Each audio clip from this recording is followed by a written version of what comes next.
Hello everyone, কেমন আছেন সবাই? আশা করি সবাই অনেক অনেক ভালো আছেন, সুস্থ আছেন। আবারও আপনাদের মাঝে ছোট্ট একটি ব্লগ ভিডিও নিয়ে হাজির হয়ে গেলাম। সবাই সঙ্গে থাকুন, দেখতে থাকুন, আশা করি ভিডিওটা ভালো লাগবে। আর আজকে আমরা যাচ্ছি ওড়াকান্দি ঠাকুর বাড়ি, তারপরে উলপুর জমিদার বাড়ি, কালী মন্দির, সব এগুলো দেখে আসবো। যেহেতু ঠাকুর বাড়ি যাচ্ছি, তো ঠাকুর বাড়ির পাশাপাশি উলপুর জমিদার বাড়ি আর উলপুর কালী বাড়ি।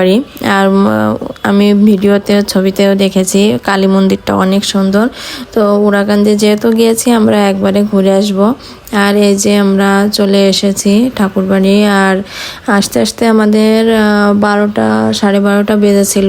তো ঠাকুরের পুজো 3বার দেয়, তো বাল্য সেবা দেওয়া হয়ে গেছিল।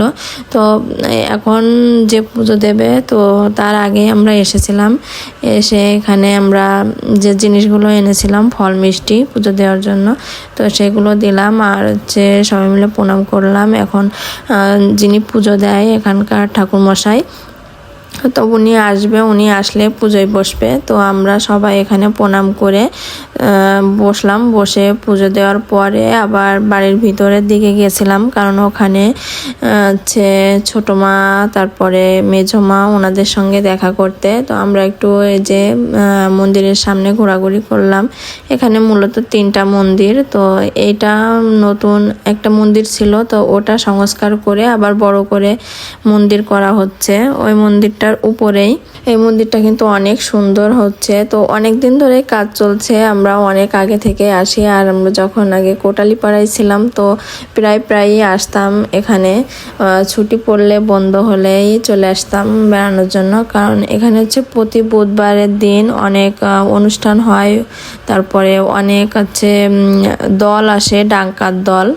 তো বুধবারের দিন ভালো অনুষ্ঠান হয় এখানে। বুধবারের দিন আসলেও অনেক সুন্দর, মানে সারাদিন থাকা যায়। তারপরে অনেক দল আসে, ভক্তবৃন্দরা আসে, তো অনেক ভালো লাগে। কিন্তু অন্যান্য দিন লোকজন আসে টুকটাক অল্প।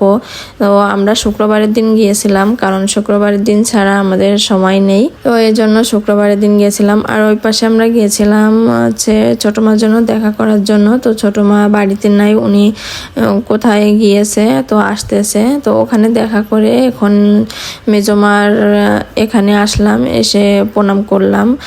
ওনার সাথে একটু কথাও বললো। তো আমরা সবাই কথাও বললাম। আর এই যে এখানে ছোটো মা চলে এসেছে, ওনার সাথে একটু কথা বলে, প্রয়োজনীয় কথা ছিল আমাদের কিছু, তো কথা বলে এখন সবাই স্নান করার জন্য চলে এসেছে। আর এখানে এই পুকুর কামনা সাগর। তো কামনা সাগরে স্নান করে সবাই এখন আমরা ঘুরতে গেছিলাম হিজেল তলায়। তো এটা মাঠের ভিতরে। আর এখানে শ্রী শ্রী হরিচাঁদ ঠাকুর উনি বসতেন। তো এই গাছটাও অনেক সুন্দর, একদম ফাঁকা মাঠের ভিতর, একটা মানে বট গাছের মতো কিছুটা দেখতে, হিজেল গাছ বলে এগুলোকে। আর গোপালগঞ্জের এইদিকে কিন্তু এই গাছটা অনেক দেখা যায়, আমাদের যশোর এলাকায় একটু কম দেখা যায়, কিন্তু গোপালগঞ্জে এই গাছগুলো অনেক দেখা যায়। আর এখানে এসে আমরা একটু বসেছিলাম, একটু ঘোরাঘুরি করলাম, সবাই প্রণাম করলাম এসে। আর এখানে যারা আসে, কেউ মানত করে গাছের সুতাও, লাল সুতা বেঁধে রেখে যায়। তো এখানে কিন্তু অনেক সুন্দর, মানে মাঠের ভিতর ফাঁকা জায়গা, তো অনেক বাতাস ছিল। আর সুন্দর একটা মনোরম পরিবেশ, অনেক ভালো লেগেছিল। তো আজকের এই ভিডিওটা সবার কেমন লেগেছে সবাই কমেন্ট করে জানাবেন, লাইক কমেন্ট করে শেয়ার করে পাশে থাকবেন। আর আমার পেজটিতে এখনও যারা ফলো দেননি, তারা সবাই ফলো দিয়ে দিবেন। তো এখন আমরা চলে যাচ্ছি, এখন আমরা ঘোরাঘুরি শেষ আমাদের, এখন উলপুরের উদ্দেশ্যে আমরা যাব। তো সবাই ভালো থাকবেন, সুস্থ থাকবেন। আজকের ভিডিওটা এই পর্যন্তই। এতক্ষণ ভিডিওটা দেখার জন্য সবাইকে অসংখ্য ধন্যবাদ।